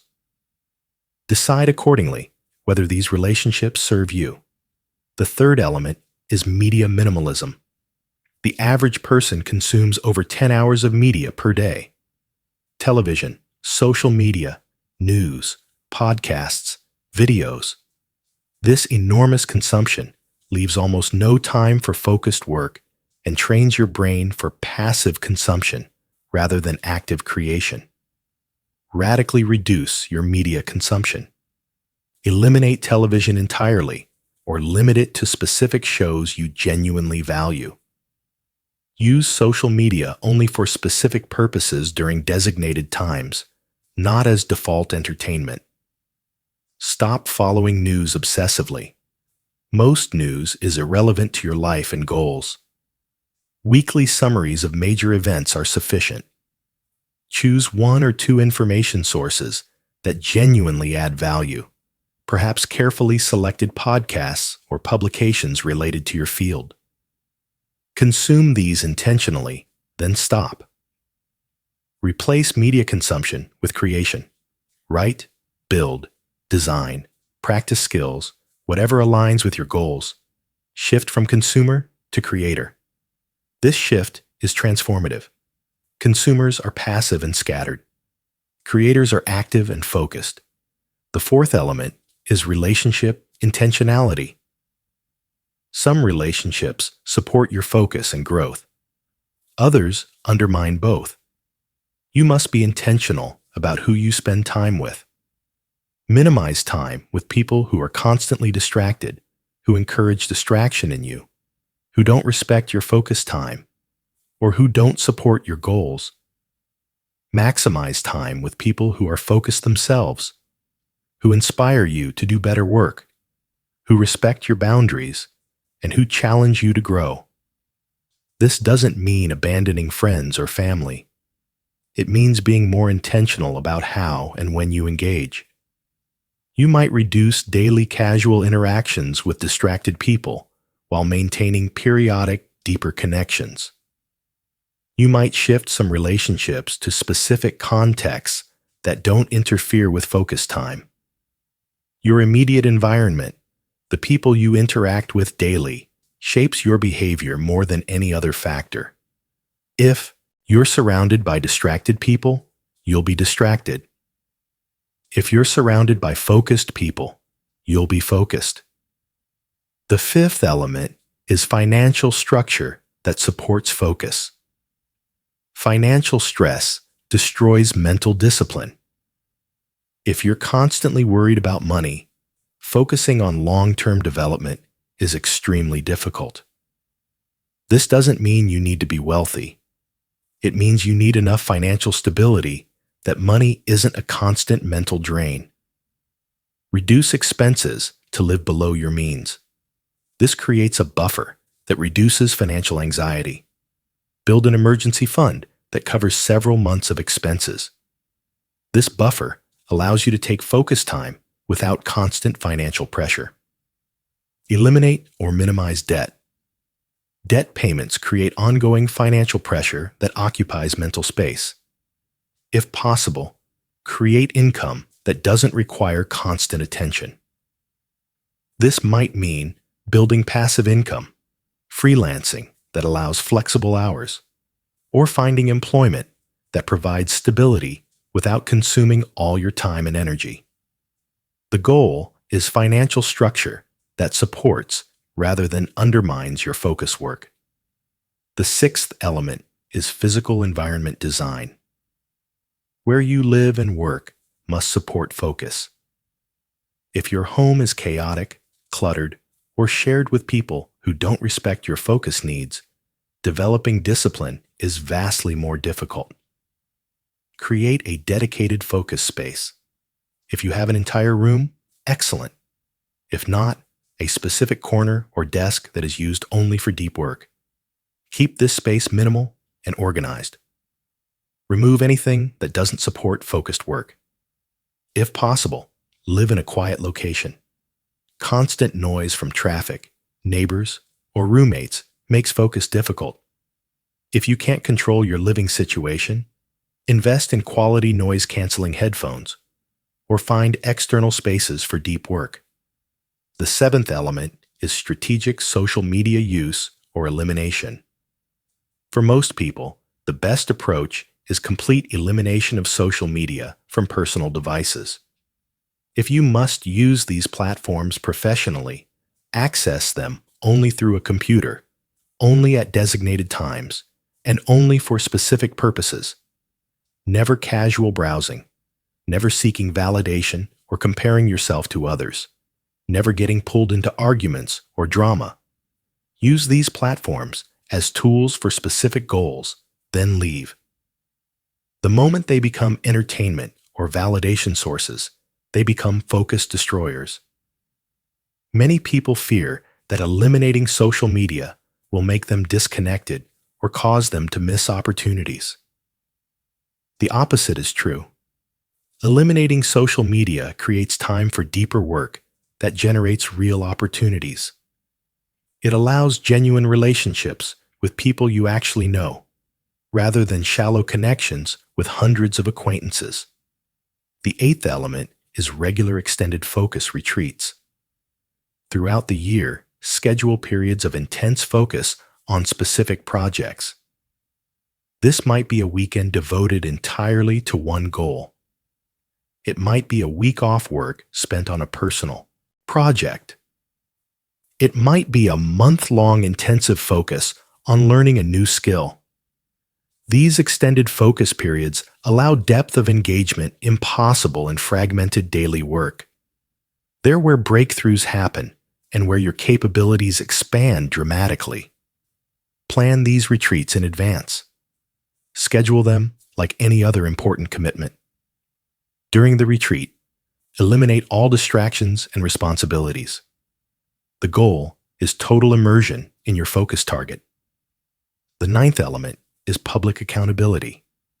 Share your focus goals and progress publicly. This might be through a blog, social media posts, or simply regular updates to a group of friends. Public commitment creates external pressure that supplements internal motivation. When others are watching, you're less likely to abandon your focus practices. When you've stated your intentions publicly, following through becomes a matter of personal integrity. This accountability should be regular. Weekly updates work better than occasional announcements. The consistency creates ongoing pressure that maintains your focus discipline. The 10th element is continual learning about focus. Read research on attention, concentration, and cognitive performance. Study how exceptional performers structure their focus. Experiment with new techniques and track results. Treat focus development as a serious field of study, not just something you try to do better at casually. This ongoing learning keeps focus practices fresh and allows continuous improvement. As new research emerges, you can incorporate better techniques. The focus lifestyle is exactly that, a complete lifestyle organized around developing and protecting your mental discipline. It's not for everyone. Most people will choose easier, more comfortable lives with more entertainment and distraction. Those people will achieve ordinary results. If you want extraordinary results, you must commit to the focus lifestyle fully. Chapter 11. The transformation. After months of practicing these principles, something profound happens. You wake up one day and realize you are no longer the same person you were. The transformation is not sudden, but gradual, built through thousands of small choices to focus rather than distract, to engage rather than avoid, to build discipline rather than surrender to impulse. You notice it first in small ways. You sit down to work, and instead of the usual resistance, the usual urge to check your phone or browse the internet, you simply begin.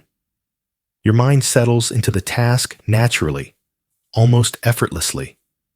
What once required enormous willpower now feels like the path of least resistance. You're in a conversation, and you realize you've been fully present for the entire exchange. You haven't been planning what to say next. You haven't been thinking about other things. You've been genuinely listening, genuinely engaged.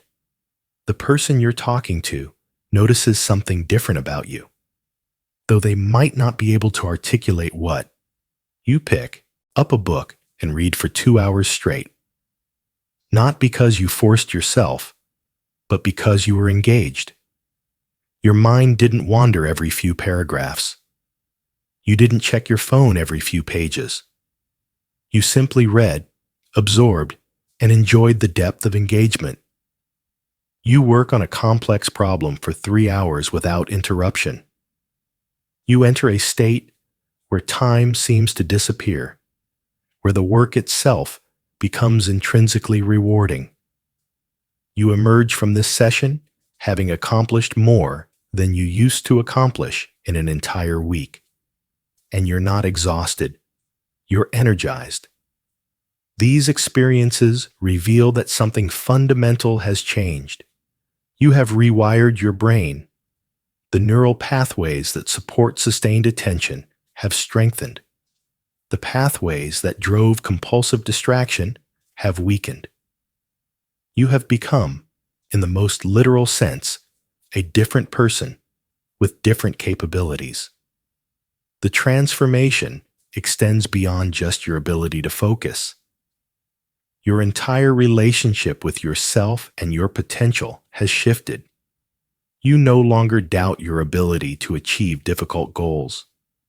You've proven to yourself repeatedly that you can focus on what matters and make consistent progress.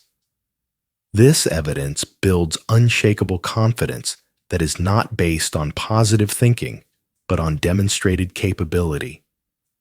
You no longer feel controlled by your impulses and emotions.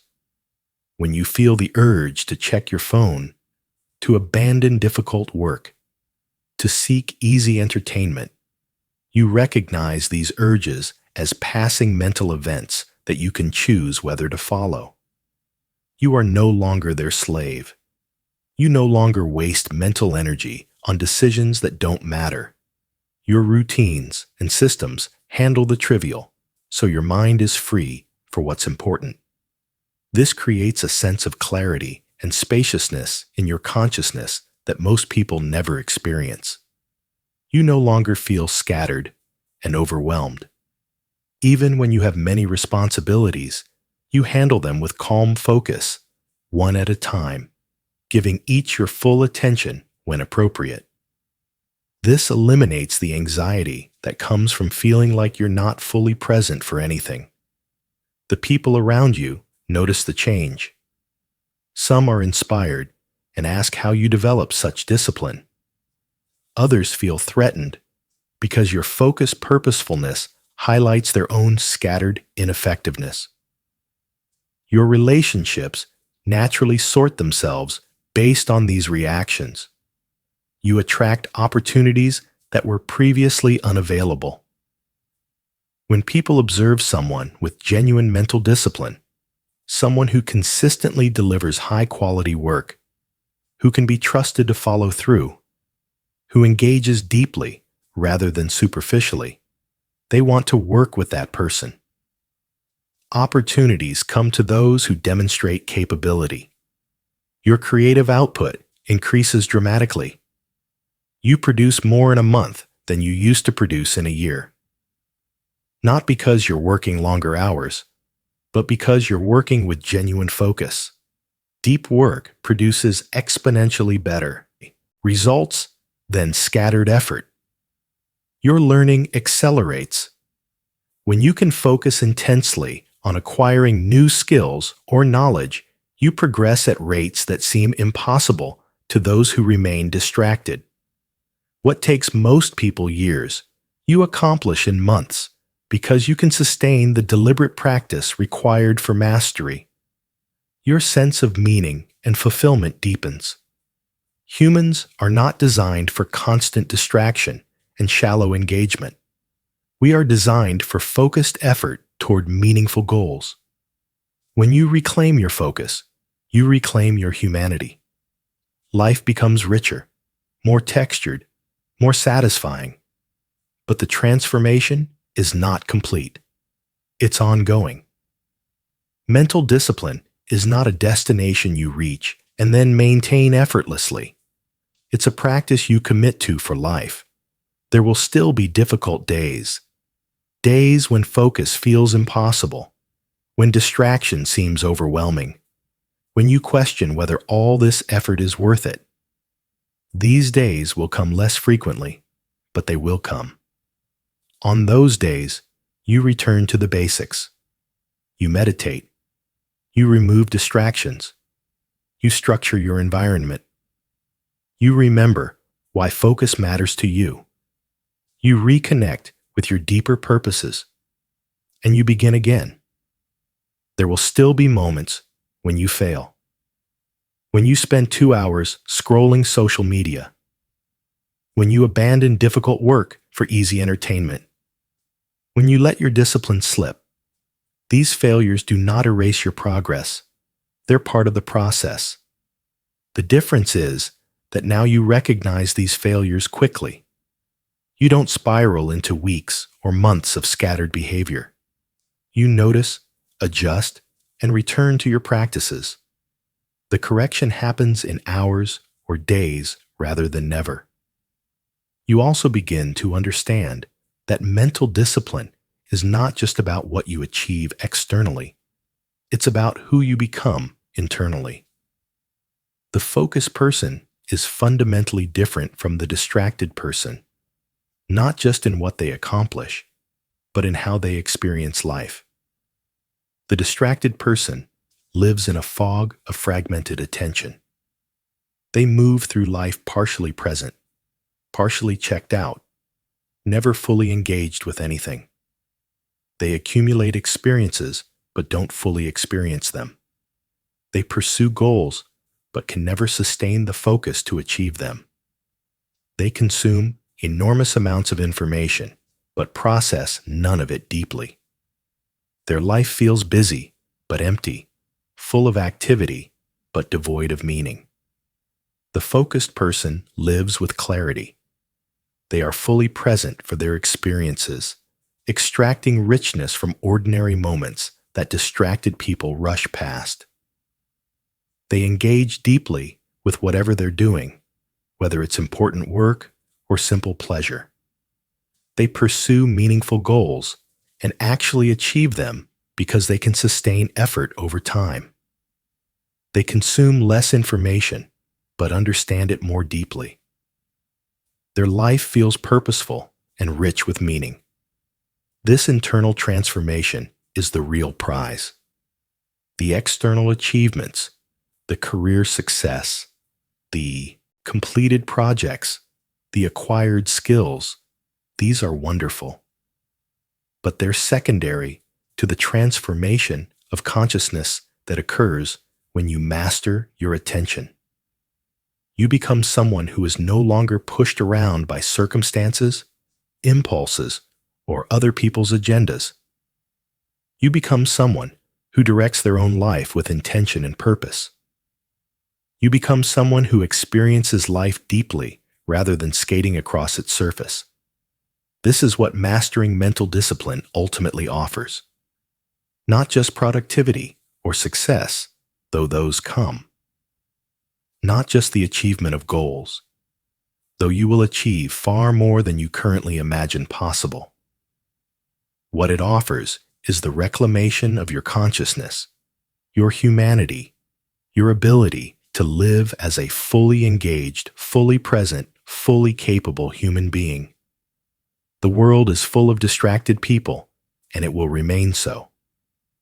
The forces that create distraction are powerful and growing stronger. But you don't need to be one of them. You can choose differently.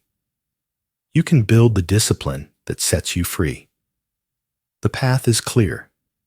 The practices are proven. The only question remaining is whether you will commit to walking this path consistently enough and long enough for the transformation to take root. Most people will read this, feel inspired momentarily, then return to their old patterns. They will intend to change, but won't do the work. They will remain distracted, scattered, and frustrated by their inability to achieve what they want. A small percentage will do something different. They will take this seriously. They will implement the practices. They will protect their focus like their life depends on it, because in a very real sense, it does. They will persist through the discomfort, the resistance, the moments of doubt. These people will experience the transformation. they will become the focused, disciplined, capable individuals who achieve extraordinary things while others watch and wonder how. They will reclaim their mental sovereignty, and with it, the power to create lives of genuine meaning and accomplishment. Which group will you belong to? The choice is entirely yours. But understand that it is a choice. Not making a choice is itself a choice to remain distracted. Your mind is your most powerful tool, or your greatest liability. Undisciplined, it will scatter your potential across 1,000 trivial pursuits and leave you with a life of mediocrity and regret. Disciplined, it becomes the instrument through which you shape reality according to your vision. The masters throughout history, the people who created works that endure, who made discoveries that changed humanity, who built things that improved millions of lives, they all shared one fundamental characteristic. They could focus deeply, for extended periods, on what mattered. This ability was not a genetic gift. It was a cultivated skill. You possess the same capacity they did. You have a brain with the same fundamental architecture. What you lack is not ability, but training. You have not yet built the discipline that transforms capability into achievement, but you can build it. Starting today. Starting with the next decision you make about where to place your attention. Starting with the commitment to practice these principles consistently, not perfectly, but consistently. Each moment of sustained focus is an investment in your future capability. Each time you resist distraction, you strengthen your discipline. Each day you protect your focus time, you build the foundation for work that matters. The compound effect of these daily choices is extraordinary. In 6 months, you will be unrecognizable to your current self. In a year, you will have capabilities that seem impossible right now. In 5 years, you will have achieved things that currently exist only as distant dreams, but it starts today. With the decision to close this audiobook and immediately implement one practice, not tomorrow, not when circumstances are better, not when you feel more motivated. Today, now. Begin with the simplest practice. 5 minutes of meditation, focusing on your breath, returning when your mind wanders. Do this today. Do it again tomorrow and the day after. Build from there. Or begin by removing your phone from your bedroom tonight. Charge it somewhere else. Use an alarm clock. Wake up without immediately consuming digital information. Experience what it feels like to start your day with a clear mind. Or begin by scheduling 1 hour tomorrow for focused work on your most important goal. During that hour, eliminate every distraction. Work with singular focus. See what you can accomplish in 60 minutes of genuine concentration. The specific starting point matters less than starting, but you must start. Knowledge without action is worse than useless because it creates the illusion of progress while producing none. You now know what to do. You understand how your mind works. You have specific practices that build mental discipline. You know the obstacles and how to overcome them.